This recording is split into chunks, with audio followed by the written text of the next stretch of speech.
Madam, आप हमारे जीवन में बहुत सारी परेशानियां बीमारियां हैं, आप बोलते गाय की सेवा करिए, तो क्या इससे सारी परेशानियां बीमारियां ठीक हो जाएंगी?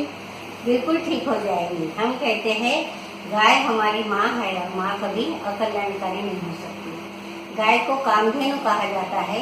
कामधेनु का सीधा मतलब होता है आपकी सभी प्रकार की मनोकामनाएं पूर्ण करने वाली, आपके दुख दर्द मिटाने वाली, आपकी बीमारियां दूर करने वाली और आपके जीवन में सुख शांति समृद्धि लाने वाली है। गाय का इतना फायदा है कि अगर गाय का दूध हम रोज सेवन करें तो गाय 1400 प्रकार की वनस्पति खाती है।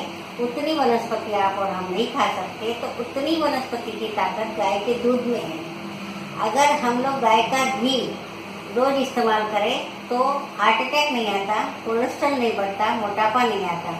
जबकि डॉक्टर कहते हैं कि घी खाना मना है, लेकिन गाय का घी खाना मना नहीं है।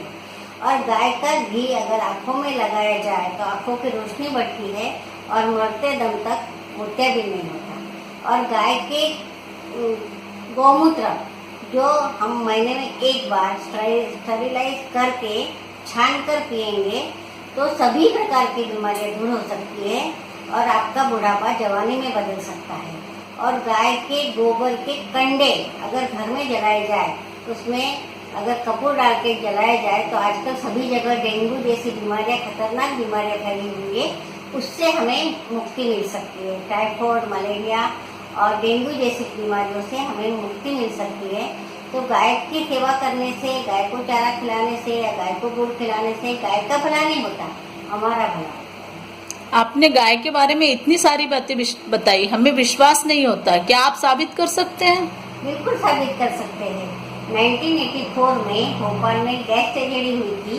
वहाँ पर यूनियन कार्बाइड कंपनी, जहाँ से जहरीला गैस फैला हुआ था, उस जहरीले गैस के फैलने के कारण हजारों लोग मर गए थे। उन हजारों लोगों में कुछ परिवार के लोग जिंदा रहे। जो कुछ परिवार के लोग जिंदा रहे, उनके पास यूनियन कार्बाइड कंपनी के जो वैज्ञानिक थे वो पहुंच गए। उन्होंने उनको जाके पूछा कि आप लोग कैसे जिंदा रहे, जहर तो जहर ही होता है, सभी को एक ही फटके से खत्म कर सकता है।